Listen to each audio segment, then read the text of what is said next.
Bonjour à tous et bienvenue dans cette vidéo qui portera sur le scandale monté de toutes pièces par les médias pour nous faire croire qu'une des statuettes amenées à l'occasion de cérémonies liées au synode pour l'Amazonie était une divinité païenne, littéralement une idole que les Amazoniens adoraient et priaient en tant que telle. Nous synthétiserons ici les excellentes interventions de Pedro Gabriel et d'Eric Guntia, ce dernier étant pourtant un traditionnaliste anti-François, qui démontre par la raison et la logique que cette accusation est une grave calomnie basée sur des extrapolations et des déductions totalement faussées, fruit de l'obstination des détracteurs du pape contre les démentis répétés de tous les individus officiellement impliqués dans ces cérémonies. Ce lundi 20 octobre 2019, des personnes ont fait irruption dans l'église de Santa Maria in Traspontina, où les statues controversées étaient conservées et exposées, les ont volées et jetées dans le Tibre, tout en se filmant en train de le faire. Ce n'est bien sûr pas une nouveauté. Tous ceux qui ont suivi cette controverse le savent déjà. Depuis le début de ce débat, j'ai toujours conseillé aux gens d'être prudents quant aux informations qui leur étaient données et d'éviter de tirer des conclusions hâtives et de porter des jugements irréfléchis. Le coup de théâtre réalisé ce lundi était précisément l'antithèse de cette approche. Une action imprudente et téméraire de la part de personnes qui pensaient être certaines de ce qui se passait, parce qu'elles écoutaient une propagande sensationnaliste et biaisée. Pour eux, c'était simple, ils avaient raison et les autres avaient tort. Sans se laisser décourager par les faits historiques et anthropologiques, le raisonnement logique, la bonne théologie ou la décence humaine fondamentale et les exigences de la charité chrétienne, LifeSite News, autrefois respectable, a doublé ses infox ces dernières semaines concernant les idoles de Pachamama au Vatican. Depuis la publication de l'essai d'Eric Guntia sur la controverse fabriquée, titré « Non, la terre-mère n'est pas païenne », certains continuèrent d'insister sur le fait que les statuettes, à présent mal réputées, mises en avant lors d'un service de prière dans les jardins du Vatican et plus tard dans l'église de Santa Maria in Traspontina, étaient des idoles païennes et étaient adorées en tant que telles. Guntia a répondu quelques-uns de ces derniers, leur demandant de documenter leurs affirmations, mais naturellement aucun ne l'a pu et a reçu diverses réponses presque toutes semblables à « c'est de l'idolâtrie » jusqu'à preuve du contraire. Selon Guntia, ceux qui colportent la fausse histoire de Pachamama sont des trotskistes de droite en tant que tels. Ils ne se soucient pas de ce qui est objectivement vrai, ou plutôt la vérité n'est pas pour eux la correspondance de la pensée à la réalité, comme le souligne la tradition métaphysique chrétienne et classique. Au contraire, la vérité est tout ce qui fait avancer le récit souhaité. Le pape François est un homme mauvais, un pape terrible et un hérétique. Par conséquent, tout ce qui le peint sous le pire jour possible doit nécessairement être vrai, car il fait avancer ce récit. Ces dissidents néo-traditionnalistes sont d'accord avec la représentante des États-Unis, Alexandra Ocasio-Cortez, qu'il est acceptable d'être factuellement incorrect tant que vous avez moralement raison. Après le vol, il y a eu une clarification du docteur Paolo Ruffini, du dicaster des communications du Vatican. Nous avons déjà répété plusieurs fois ici que ces statues représentaient la vie, la fertilité, la terre-mère. C'était un geste, je pense, qui contredit l'esprit de dialogue qui devrait toujours nous inspirer. Je ne sais pas quoi dire d'autre si ce n'est que c'était un vol, et peut-être que cela parle de soi-même. Plus tôt dans la journée, il a été rapporté sur Twitter que Ruffini a donné une réponse définitive. Aucune prosternation, ni aucun rituel n'a été effectué. Nous devons tous faire preuve de rigueur pour raconter ce qui s'est passé devant les caméras. Cela correspond à sa réponse précédente à la même question avant le vol. À ce moment-là, il avait répondu en donnant son opinion personnelle, et non en sa qualité officielle du porte-parole du Vatican. Il a également déclaré qu'il allait obtenir davantage d'informations du REPAM, le réseau ecclésial pan-amazonien, que nous allons traduire par ROPAM, et des autres organisateurs. Était-ce le cas? Il semble que oui, car cette réponse est également cohérente avec les interventions des autres membres du ROPAM, qui ont depuis parlé de cette controverse. Inès San Martin du Crux était présente ce dimanche sur la Via Crucis où se trouvait la statue et a interrogé l'un des organisateurs de l'événement sur sa signification. Selon le père Fernando Lopez, jésuite et membre du groupe itinérant, composé d'hommes et de femmes religieux et laïcs qui parcourent l'Amazonie en prêchant l'évangile dans des régions extrêmement reculées, l'image de la femme enceinte représente la vie. Le prêtre jésuite faisait partie des centaines de personnes qui ont participé au chemin de croix du samedi organisé sous l'égide de Amazonie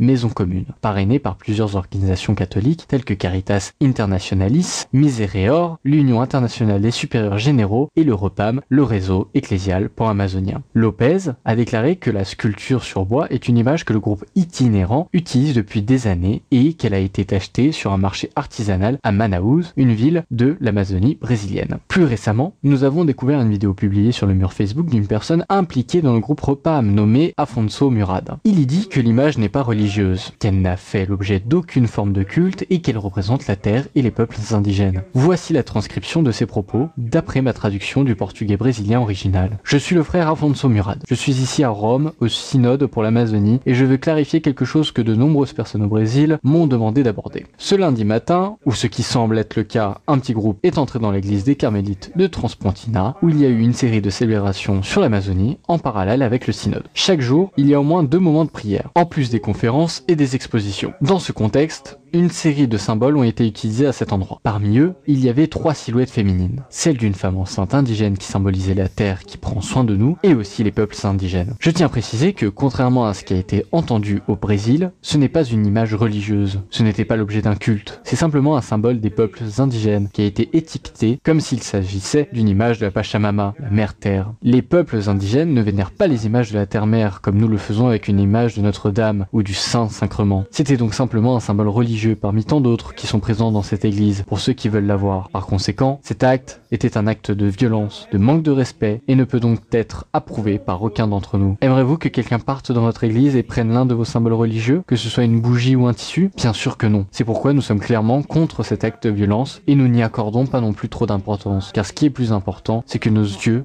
nos esprits et nos cœurs soient dirigés vers l'Amazonie, vers l'église, en Amazonie, et vers votre mission d'annoncer l'évangile dans un dialogue avec les peuples amazoniens.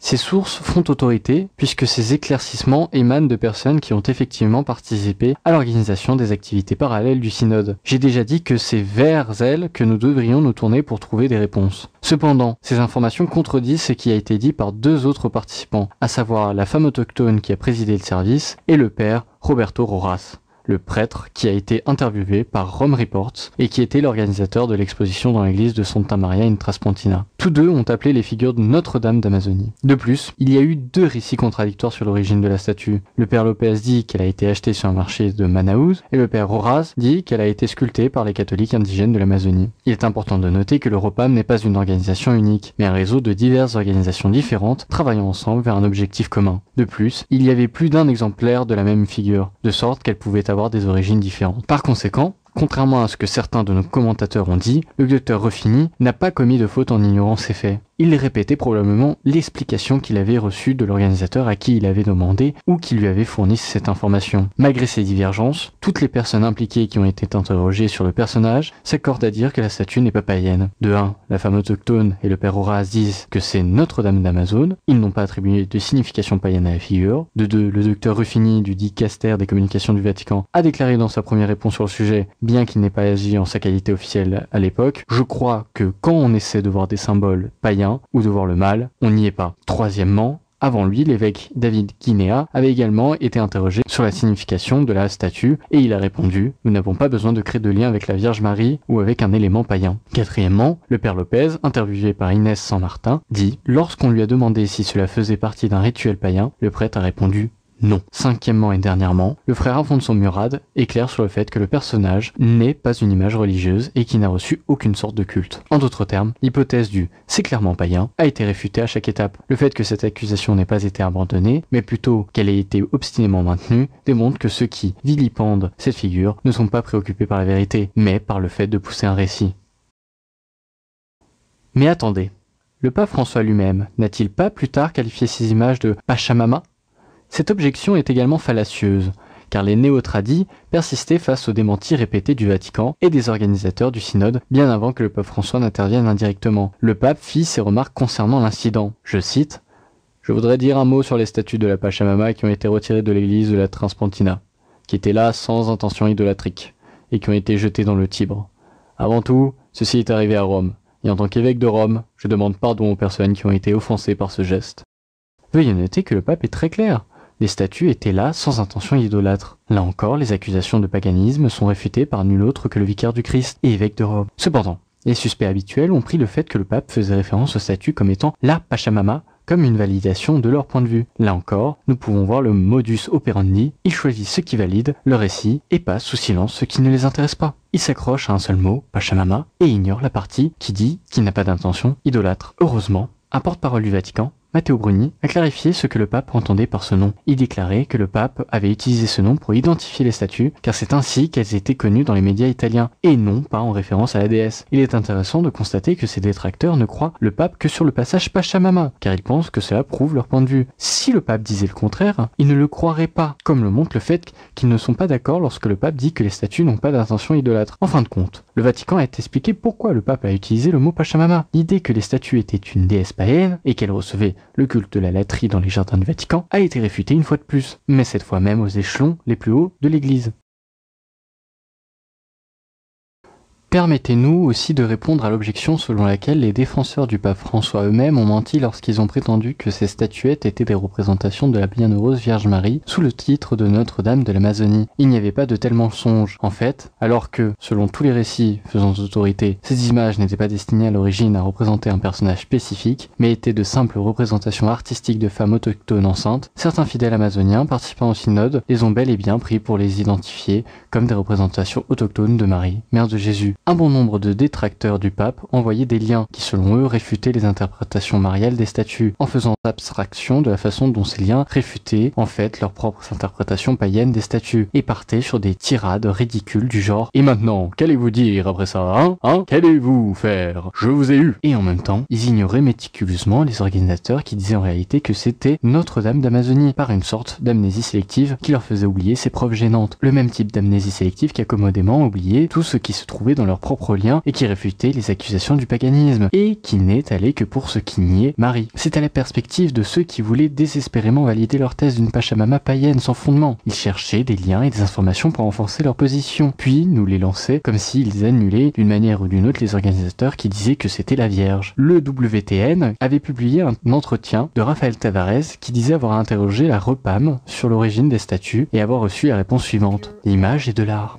pur. Elle n'avait pas de signification païenne, ni de signification chrétienne. Cette statue a été créée par un artiste de Manaus, la capitale de l'état brésilien d'Amazonas, puis un membre de l'équipe de spiritualité qui organise les événements à Transpontina a trouvé l'image. Avec son équipe, ils ont commencé à la porter de tribu en tribu, de lieu en lieu, et les Indiens eux-mêmes ont commencé à appeler cette image que vous voyez Notre-Dame de l'Amazonie. Après cela, Tavares mettait immédiatement en évidence des similitudes avec la déesse païenne Pachamama, mais il s'agit d'une présentation gratuite de son opinion personnelle basée sur les similitudes. C'est son interprétation en tant qu'homme non indigène, jouant selon les préjugés de l'EWTN, qui a fait avancer l'hypothèse païenne depuis le début. Donc, encore une fois, cette partie doit être prise avec des pincettes. Cependant, malgré lui, cet entretien apporte beaucoup de lumière sur la question. Tout d'abord, il correspond à la version selon laquelle la statue avait été acheté sur un marché de Manaus. Ensuite, il montre qu'il peut y avoir un décalage entre la signification attribuée aux figures par les organisateurs officiels du REPAM et les indigènes. Les premiers considèrent l'image comme une représentation de la vie, dépourvue de signification religieuse païenne ou chrétienne, qu'ils peuvent utiliser pour illustrer leurs activités. Les seconds considèrent cette image comme une représentation de la Vierge Marie. Un mouvement de base de l'Amazonie elle-même a pris l'initiative de lui donner un usage chrétien. Cela correspond à tout ce qui s'est passé ces dernières semaines. En d'autres termes, au moins une partie des indigènes se tourne vers cette figure et lui attribue une connotation mariale. Et nous savons qu'au moins un de ces indigènes était la femme qui a présidé l'activité du jour de Saint François dans les jardins du Vatican. Elle l'a appelée Notre-Dame d'Amazone. Il a utilisé une terminologie très catholique. Elle a mentionné l'église, qui semble exclure une mentalité païenne. Puisque cette activité est à l'origine de tout, ce remue-ménage, nous devrions la croire et supposer charitablement qu'elle n'a rien fait de contraire à la foi. Au mieux, elle vénérait ce qu'il percevait comme étant une image mariale, même si c'était un sens qu'il attribuait à une statue qui n'avait pas été créée spécifiquement dans cette intention en premier lieu. Au pire, ils effectuaient une sorte de dramatisation symbolique devant une représentation de la vie et de l'Amazonie, sans signification religieuse dans un sens ou dans l'autre, puisque l'accusation de paganisme a été constamment réfutée par les organisateurs et les porte-paroles du Vatican et par le pape lui-même.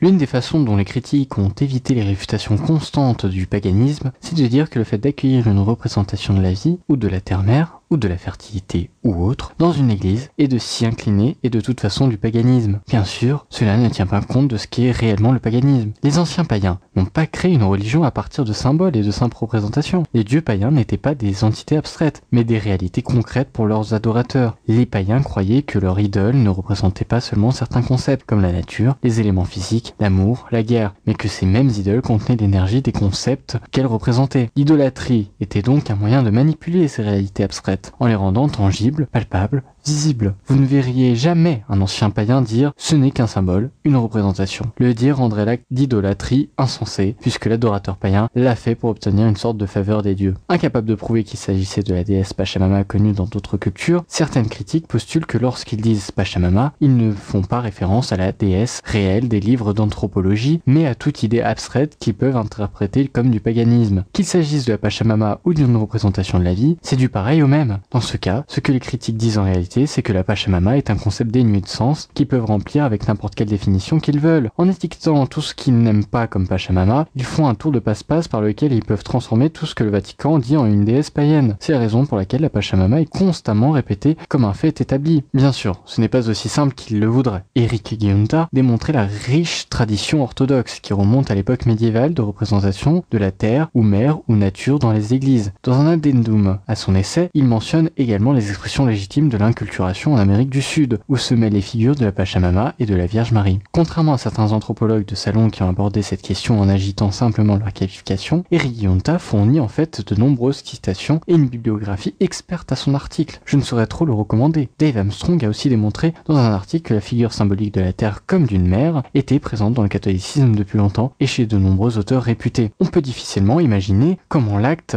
d'irrespect de la culture indigène commis par des personnes qui se proclament les porte-paroles du vrai catholicisme ouvrira le cœur des indigènes qui ont apporté cette image comme symbole de leur valeur, peut-être même comme leur représentation de Marie. Vous ne pouvez pas voir Marie dans cette image, vous devez la voir dans les moules que je vous donne. Vous pouvez utiliser Notre-Dame de Guadalupe, elle est représentée comme une indigène sud-américaine et elle porte mon sceau d'approbation. Ou alternativement, vous ne pouvez pas avoir de symbole qui évoque votre culture dans nos églises, ce sont nos églises et elles doivent seulement refléter notre compréhension de ce qui est permis ou non. Même la hiérarchie ou le pape ne peuvent pas nous contredire. Si vous ne vous soumettez pas, nous considérons cela comme une agression, une invasion, une infiltration et nous détruirons vos icônes. Je suis absolument convaincu que l'approche du pape François, qui consiste à inviter les gens dans sa propre arrière-cour, à leur permettre de s'exprimer de leur propre voix et à les écouter dans la prière avant de porter un jugement, est la façon dont nous amenons les âmes au Christ. La description de 3-6 de droite citée au début de la vidéo n'est pas trop dure. Il n'y a aucune autre explication raisonnable pour expliquer pourquoi les gens d'intelligence au moins moyenne continueraient à promouvoir le récit de l'idole de Pachamama. Face à 1. L'absence de preuve que Pachamama est une divinité amazonienne. Je ne prétends pas être un expert de l'Amazonie et de ses religions indigènes, ou non chrétiennes, mais je sais comment effectuer une recherche via Google ou d'autres sources. Et j'ai probablement lu toutes les intox sur le sujet publiées par LifeSite News, EWTN, One Peter 5 et tous les autres sites néo-traditionalistes. Et je ne trouve aucune documentation sérieuse selon laquelle Pachamama, une divinité andine, est généralement adorée par les non-chrétiens en Amazonie. Les néo-tradis ont eu plus d'un mois pour produire une telle documentation, et cela étayerait leur argument. Leur incapacité à documenter cela contre leur propre intérêt narratif, ainsi que ce qui semble être un manque de connaissances sérieuses du culte de Pachamama en Amazonie, suggère que l'obsession de Pachamama est née de l'ignorance culturelle basique. Quelqu'un a lu quelque part que certains païens sud-américains vénèrent Pachamama. L'Amazonie est située en Amérique du Sud, l'Amazonie et les Andes. Certains États-nations d'Amérique du Sud modernes couvrent des parties des Andes et des parties de l'Amazonie, et donc l'identification des images célèbres avec Pachamama a été faite sans aucune réflexion critique. Des journalistes délibérément ignorants dans des sites d'information bas de gamme comme LifeSite News ont suivi ce récit sans prendre la peine de vérifier les faits. Et bien qu'il ne soit pas impossible que certains Amazoniens païens qui vivent près des Andes aient adopté le culte de Pachamama, cela n'a toujours pas été démontré par les détracteurs papaux. Les statuettes en question ont été achetées dans un marché à Manaus, au Brésil, loin des Andes. 2. L'absence de preuve que Pachamama est adoré via des idoles. Bien que cela puisse être difficile à croire pour certains dissidents occidentaux, le paganisme dans son ensemble n'est pas le même, et tous les paganismes du monde entier ne prennent pas toutes les mêmes formes externes comme le paganisme dans l'ancien Proche-Orient et dans l'Antiquité gréco-romaine. Le paganisme que nous connaissons tous de la Bible l'a fait. Pourquoi personne ne s'est donné la peine de se demander si au moins les païens amazoniens adoraient des idoles, et encore moins s'ils adoraient les représentations idolâtriques de Pachamama? Serait-ce parce que ceux-ci, y compris les journalistes catholiques qui portent ces accusations, ne s'en soucient pas? Troisièmement, l'absence de preuve que Pachamama est adoré via des idoles qui ressemblent à ces statuettes, voir l'image ci-dessous. Quatrièmement, l'absence de preuve que les païens amazoniens adorent les idoles. Cinquièmement, l'absence de preuve que les amazoniens païens adorent des idoles qui ressemblent aux statuettes ci-dessus. Sixièmement, l'absence de preuve que ces statuettes représentent Pachamama. Septièmement, l'absence de preuve que l'une de ces statuettes était l'objet d'un culte au synode. Enfin bref, les néo-traditionalistes ont eu une opportunité avec l'affirmation du porte-parole du Vatican, Paolo Ruffini, selon laquelle aucune prosternation n'a eu lieu. En ce qui concerne ces statuettes, juxtaposant ce déni à cette image fixe tirée d'une vidéo tirée de la prière dans les jardins du Vatican. Voici la capture d'écran de LifeSite News tirée de la vidéo originale du média Vatican News. Une contradiction assez accablante du déni du Vatican, non? Seulement si vous êtes assez intellectuellement paresseux pour écrire un article aguicheur sans être fichu de vous donner la peine de regarder la vidéo originale, dans un contexte capital. Et quel est ce contexte à partir de la marque 11-20 de la vidéo? Les catholiques amazoniens dirigent la prière vers Dieu, les bras levés, au rang, et au regard dirigé vers le ciel. Des gestes symboliques pratiqués par les chrétiens de toute confession, et l'un d'ailleurs ayant ses racines dans l'ancien paganisme proche-oriental. Au cours de cette prière, les participants se prosternent dans l'adoration avant de se relever et de continuer à prier en regardant le ciel. Aucun observateur honnête ne pourrait interpréter cela comme une prière ou toute autre forme d'adoration dirigée vers les statuettes que les fidèles encerclent. Mais si ces images ne sont pas adorées, pourquoi sont-elles au centre de l'attention? C'est facile. Comme chacun peut le constater par lui-même, de nombreuses statuettes et artefacts d'Amazonie sont exposés lors de ce service, représentant évidemment les habitants de la forêt amazonienne. Représentation emblématique d'hommes et de femmes indigènes d'Amazonie, des instruments de musique, ce qui semble être un bâton de marche, des canoës miniatures, etc. Ce ne sont pas des idoles. Il s'agit d'un diaporama élaboré représentant les personnes pour lesquelles on prie. Il y a plusieurs années, j'ai rendu visite à un ami qui étudiait au séminaire théologique baptiste du Sud-Est à Wake Forest, en Caroline du Nord. Il m'a fait visiter son campus et l'un des bâtiments qu'il m'a montré comportait un globe géant surmontant une Bible ouverte, ce qui signifie la portée et les inspirations missionnaires de la Convention baptiste. Dans cette salle, si mes souvenirs sont bons, se trouvaient plusieurs photographies, dont celle-ci d'étudiants agenouillés et se prosternant en prière devant le monument. N'est-il pas évident pour un homme de bonne volonté cultivé que ce qui est affiché sur cette photographie, ce sont des étudiants du séminaire priant pour les efforts missionnaires de leurs églises et les personnes qui ont l'intention d'évangéliser? N'est-il pas évident que ce globe n'est pas une idole, ni même un objet de vénération relative à la manière familière aux chrétiens catholiques et orthodoxes, mais que les étudiants ici donnent simplement une expression symbolique et visible à leur prière pour ce que ce globe représente? Bien que je ne sois pas surpris par leurs journalistes, on suppose que les gens de chez LifeSite News ne sont pas sur le point d'accuser les étudiants de l'une des principales institutions de l'enseignement supérieur baptiste du Sud d'offrir des prières à une divinité appalachienne nommée Globe à Papa. Wake Forest n'est pas situé dans les Appalaches, mais est situé en Caroline du Nord. Et la Caroline du Nord comprend des parties des Appalaches, donc on ne sait pas ce que les néo-traditionalistes et fondamentalistes évangéliques en feront. Enfin, si c'était vraiment des idoles vénérées comme telles, pourquoi les néo-traditionalistes n'ont-ils pas pu présenter un seul exemple de ces statuettes supposément vénérées auparavant? Le synode des évêques pour l'Amazonie a duré près d'un mois après la cérémonie dans les jardins du Vatican, du 6 au 27 octobre. S'il s'agissait vraiment d'idoles, pourquoi personne n'a-t-il pu capturer une photographie de leur adoration en tant que telle, par opposition à une simple exposition à Santa Maria in Traspontina pendant tout ce temps? La réponse est simple, ce ne sont pas du tout des idoles. En plus de toutes les considérations négatives ci-dessus, nous avons, huitièmement, des affirmations répétées et insistantes des responsables du Vatican et des organisateurs du synode selon lesquels ces statuettes n'étaient pas des représentations de Pachamama, n'étaient pas des idoles et n'étaient en aucun cas l'objet d'un quelconque culte idolâtre. Quiconque prétend qu'il est confus par des messages mitigés des autorités de l'Église et soit mentalement déficient, soit menteur, car les responsables de l'Église ont réfuté clairement et systématiquement le récit de l'idole de Pachamama, comme cela a été démontré précédemment. Neuvièmement, la vidéo à partir de laquelle la photographie soi-disant accablante du culte de Pachamama est tirée montre clairement que ce ne sont pas des statuettes qui sont vénérées auparavant. Neuvièmement, de même, si ces images étaient des idoles de Pachamama, adorées en tant que telles, pourquoi n'y a-t-il littéralement aucune preuve, par le biais de photographies ou de témoignages oculaires? Dixièmement, nous avons l'indisponibilité complète et totale de quiconque, littéralement n'importe qui, pour documenter les 7 premiers éléments cités, malgré le fait que les médias néo-traditionnalistes américains qui ont lancé cette légende urbaine avaient tout intérêt à justifier leur calomnie, en partageant par exemple des études ou des photographies du culte païen amazonien et en prouvant que ces images en faisaient partie intégrante. Faisons aussi une dernière note concernant les litanies de prélats et de prêtres dissidents qui ont sauté sur l'occasion pour condamner l'idole de la Pachamama. Pourquoi devrais-je vous croire à la place de ces membres du clergé, certains diront. D'abord, personne ne devrait me croire à propos de quoi que ce soit. Je présente simplement les preuves, des preuves qui n'ont pas été contredites ou réfutées par un seul de ces religieux. Mes lecteurs et interlocuteurs devraient voir les preuves par eux-mêmes. Et s'ils ne peuvent pas les réfuter, et ils devraient les soumettre, non pas à nous, mais à la vérité ainsi démontrée, j'ajouterais qu'il est particulièrement osé d'entendre des dissidents du pape François recourir à la propre version médiocre d'ultramontanisme, comme si nous, catholiques, pensions que la réalité objective et la vérité se modifiaient pour s'adapter aux idées et aux opinions des prêtres et des évêques. Un mensonge ne cesse pas d'être un mensonge simplement parce qu'un évêque le dit. Ce qui n'est pas de l'idolâtrie ne devient pas par magie idolâtrie, simplement parce que les cardinaux Müller et Burke, ou le père Mitch disent que c'est le cas. Si les prélates et les prêtres se joignent à des campagnes de diffamation et disent des mensonges, leur péché est d'autant plus grand, précisément parce qu'ils sont ordonnés ministres de l'Évangile. Plusieurs colporteurs de mensonges néo-traditionnalistes ont accusé Eric Guionta de ne pas leur être charitable, plaidant qu'il a tort de supposer qu'ils sont motivés par la malveillance ou par un mépris téméraire de la vérité objective, alors qu'ils peuvent en effet tout simplement se tromper, ce à quoi il répondait qu'il n'était pas d'accord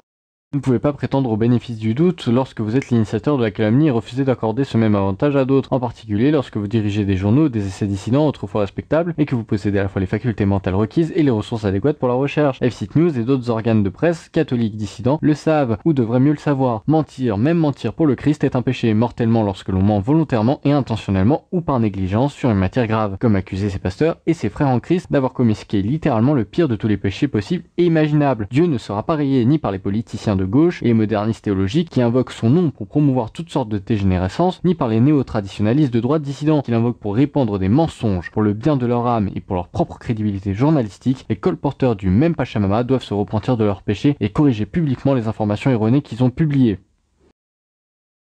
À l'heure actuelle, nous pouvons tirer les conclusions suivantes de toute cette saga. Les statues ont été acquises et utilisées par l'Europam comme une représentation de la vie, de la terre-mère et des peuples indigènes et non comme des déesses païennes. La position officielle du Vatican et du Europam est que ces représentations, que ce soit durant l'activité des gens du Vatican ou dans l'église de Santa Maria in Traspontina, n'ont aucune signification religieuse, ni païenne, ni catholique. Néanmoins, certaines personnes indigènes ont conféré une signification mariale. Parmi celles-ci, la femme indigène qui a présidé l'activité des jardins du Vatican et qui a présenté la figure du pape. Ceci a également été validé par le prêtre chargé d'organiser les événements dans l'église de Santa Maria in Traspontina. Les seuls à colporter des accusations de paganisme sont les médias hostiles au synode et biaisés contre le pape. Les accusations de paganisme ont été officiellement, continuellement et à plusieurs reprises démenties par les membres du Europam, par les porte-paroles du Vatican et par le pape lui-même. Les actes symboliques de révérence à des représentations de concepts abstraits n'équivalent pas à de l'idolâtrie ou du paganisme. Il existe une tradition de représentation orthodoxe de la terre-mère dans l'église, ainsi que des expressions orthodoxes inculturées de la Pachamama qui ne sont ni païennes ni idolâtriques.